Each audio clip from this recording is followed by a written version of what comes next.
15058 dari Prodi Manajemen Pagi Universitas Pajajaran Bekasi.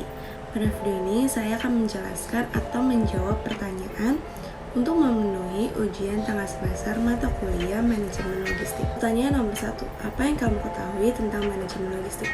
Nah, menurut pendapat saya pribadi, manajemen logistik itu bisa diartikan sebagai proses pada aliran perpindahan dari barang dari suatu titik asal yang berakhir pada titik konsumsi untuk memenuhi permintaan tertentu dari konsumen atau pihak-pihak lain yang terlibat.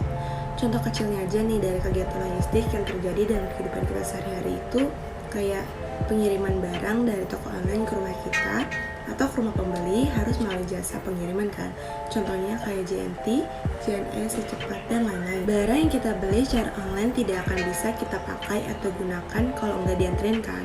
Karena kita beli itu secara online, sehingga wujud nyata dari barang itu tuh nggak bisa kita lihat secara langsung. Nah, bayangin aja nih, kalau misalnya nggak ada logistik, jadinya gimana, ya kan?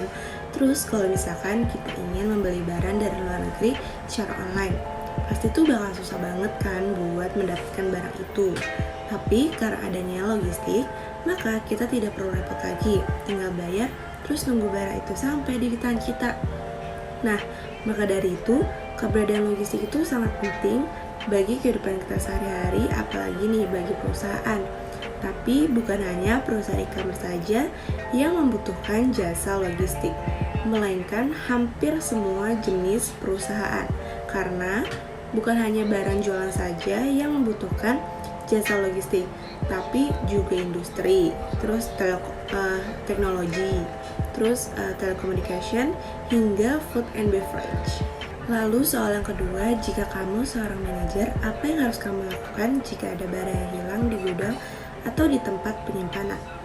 Menurut pendapat saya, pentingnya untuk mengidentifikasi jenis barang yang mudah hilang. Contohnya itu barang yang mahal. Karena kalau kita hilang barang nih yang mahal, maka jumlah kerugian itu udah pasti jelas kan. Terus yang kedua itu barang yang laku. Karena cara ideal pengecekan stok barang dilakukan 11 kali. Namun untuk mengurangi resiko barang hilang, maka usahakan setiap hari kita harus melakukan pengecekan agar memudahkan kita jika terjadi kehilangan.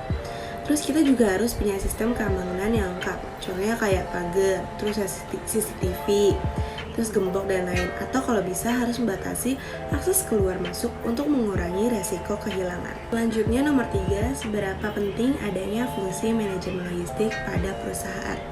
Nah, menurut saya itu sangat penting ya, karena dalam suatu perusahaan nih, manajemen logistik itu adalah kunci utama dalam mengendalikan serta memantau proses dari penyimpanan, terus pengiriman, hingga penerimaan barang.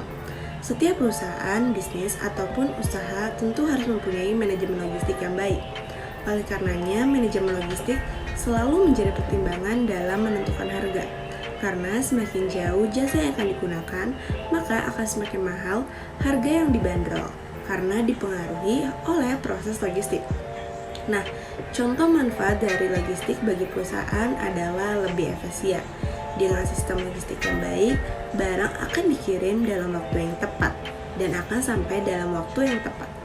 Hal ini tentunya akan menambah efisiensi dari berjalannya suatu bisnis yang akan berdampak pada aspek-aspek lainnya. Nah, soal yang terakhir, kendala apa yang biasanya terjadi pada saat penerapan manajemen logistik di perusahaan? Tantangan logistik yang ditemukan oleh perusahaan jasa pengiriman pada umumnya terpusat pada proses pengiriman barang, seperti waktu pengiriman, harga yang sesuai, meminimalisirkan produk rusak pada saat perjalanan, yang terakhir masalah metode pengiriman. Biasanya permasalahan ini sering ditemukan oleh jenis jasa logistik ekspedisi yang mengantarkan barang dari hasil pembelian produk dari e-commerce. Nah, baik, segitu dulu video yang bisa saya sampaikan dan jelaskan. Mohon maaf apabila ada kesalahan. Semoga video ini dapat bermanfaat bagi kita semua. Wassalamualaikum warahmatullahi wabarakatuh.